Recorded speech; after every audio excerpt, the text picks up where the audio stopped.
Mark sat on the park bench that Thursday afternoon, watching his 8-year-old daughter Emma chase pigeons near the fountain. His lunch break was almost over, but these 30 minutes with her after picking her up from school meant everything. Being a single dad at 42 was what he'd planned, but it was his life now, and he wouldn't trade moments like these for anything.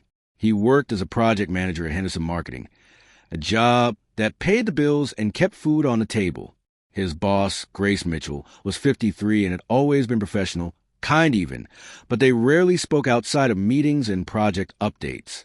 That's why he was so surprised when he heard her voice, slightly breathless, coming from behind the bench. "Mark, I need your help. Please don't ask questions." Before he could turn around fully, Grace had moved around the bench and suddenly sat down directly on his lap, her arms going around his neck. His whole body went rigid with shock. "What are you?" "Easy, I've got you," she whispered quickly, her face close to his ear. "My ex-husband just walked into the park. Please, just for a minute, pretend we're together. He's been following me for weeks, and I just can't deal with another confrontation today." Mark's hands instinctively went to her waist to steady them both. His heart was hammering, but something in her voice, a tremor of genuine fear, made him understand this was a joke or some bizarre misunderstanding. Grace was scared. "It's okay," he murmured back, keeping his voice low and calm. "I've got you. Just breathe." He could feel her trembling slightly. Over her shoulder, he spotted a man in an expensive suit scanning the park, his face set in hard lines. The man's eyes passed over them, lingered for a moment, then moved on. He looked angry, entitled, like someone used to get his way. Emma had stopped chasing pigeons and was staring at them with wide, curious eyes from 20 feet away. Grace kept her face turned away from where her ex was standing, her blonde hair falling forward like a curtain. Mark could smell her perfume, something floral and subtle. He kept one hand supportively on her back. "Is he gone?" she whispered. Mark watched as a man pulled out his phone, made a call, then walked toward the park exit, still looking around. "He's leaving," Mark said quietly, heading toward the street now. Grace let out a long, shaky breath, but didn't move immediately. "I'm sorry. God, I'm so sorry. I saw him and just panicked. I saw you sitting here, and I just thought—" "It's all right," Mark said gently. "You don't have to explain." She finally pulled back and looked at him, her green eyes glassy with unshed tears. In all the years he'd worked for her, he'd never seen Grace Mitchell look vulnerable. She was always composed, always in control.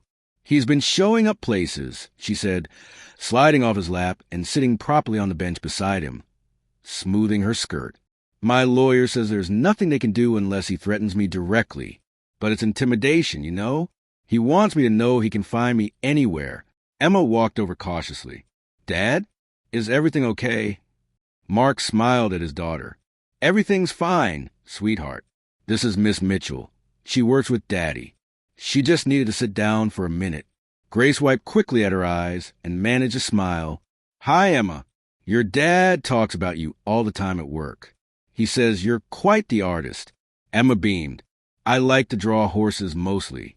"Horses are wonderful," Grace said, and Mark could hear her pulling herself together, finding that professional composure again. But her hands were still shaking slightly. "Emma, honey, could you go feed the ducks with those crackers in my bag? Just stay where I can see you." When Emma skipped off, Grace turned to him. "Mark, I'm so sorry. That was completely inappropriate. I put you in an uncomfortable position, and I had no right." "You were scared," Mark said simply. "Anyone would have done the same thing." "Not anyone," she said quietly. "Most people would have pushed me away or asked questions first. You just helped." "Thank you." They sat in silence for a moment, watching Emma toss crackers to the ducks. "How long has this been going on?" Mark asked. Grace sighed. 6 months since the divorce was finalized. Richard didn't want it. "I did. He made a lot of money, had a lot of power, and he's not used to losing. I think he sees me as something he lost, something he wants back just to prove he can—" "That's not love," Mark said. "No," Grace agreed. "It never really was. I just didn't see it clearly until our kids were grown and gone. Then it was just the two of us in that big house, and I realized I'd spent 30 years with a stranger who saw me as an accessory. Mark nodded slowly. He understood that kind of loneliness, the kind that exists even when you're not alone. My wife left 3 years ago, he found himself saying. Said she wasn't ready to be a mother, wasn't ready for this life. She sends Emma a card on her birthday, but that's about it. I'm sorry, Grace said, and he could tell she meant it. Emma's better off without someone who doesn't want to be here. Mark said, we do okay, just the two of us. Grace watched Emma for a long moment. You're a good father. I can tell. The way you are with her, the way you talk about her. That little girl knows she's loved. Something in Mark's chest tightened. Those words meant more than Grace probably knew. I should get back to the office, Grace said, standing up. And you probably should too. I promise this won't be weird at work.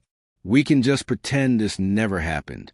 Or, Mark said, surprising himself, we could acknowledge that sometimes life is messy and people need help, and that's okay. Grace smiled, a real smile this time. You're kind, Mark. I noticed that when I hired you, but I see now I didn't know the half of it. Over the next few weeks, something shifted. Grace started having lunch in the break room instead of her office. She asked Mark about Emma's school play and remembered to follow up about how it went. They talked about normal things, parent things, life things. One evening, Mark was working late on a presentation when Grace stopped by his desk. Go home, she said. Emma needs you more than this presentation does. It's due tomorrow, Mark protested. And it'll be fine if you come in an hour early tomorrow morning. Your daughter is 8 once. Don't miss it. Mark looked up at her. This woman who'd sat on his lap in a park because she was scared and needed help. This woman who was slowly becoming something like a friend. Thank you, he said. Thank you, she replied, for that day in the park, for not making me feel foolish, for just being steady when I needed steady. 6 months later, they were sitting on that same park bench, Emma feeding the ducks, and Grace's hand was in his. Not because she was hiding from anyone, but because she wanted to be there. You know what I learned? Grace said, watching the sunlight on the water, that sometimes the person you need isn't the one you've been looking for. Sometimes they're just sitting on a bench, living their life, and they catch you when you fall. Mark squeezed her hand gently. Easy, he said with a smile. I've got you. And he did. They both did. After all those years of doing everything alone, of being strong, because they had to be, they'd found each other in the most unexpected way. Life, Mark thought, had a funny way of working out, even when you stopped expecting it to. If this story touched your heart, please share and subscribe.